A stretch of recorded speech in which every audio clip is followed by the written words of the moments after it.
Magandang tanghaling umaga. Ito, habang napabalik tayo doon sa pwesto, nagdala lang ako ng mga tutong at saka yung mga ibang pwedeng makain ng alaga.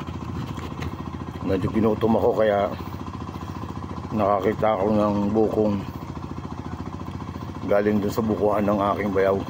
Pag matigas na kasi hindi nila hinahalo na sa paninda, o kaya pag may bitak galing sa biyahe para hindi lang masira yung lasa tsaka yung customer hindi madala, tatanggalin nila kahit manupil sila.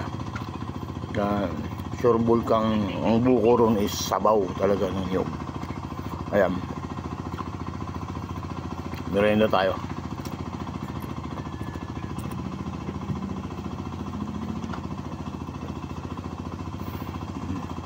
Hindi muna ako magko-coffee or nilag ng babalik na tayo dun sa maliit na kainan. Only water.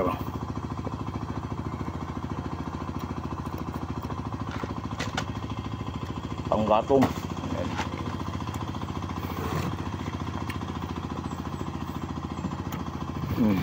Maniba lang na. Dala ko yung ano to, senyorita, tanim ko lang sa bilis. Okay, kumahan nyo akong magmeriendan ko. Lakad pa oh.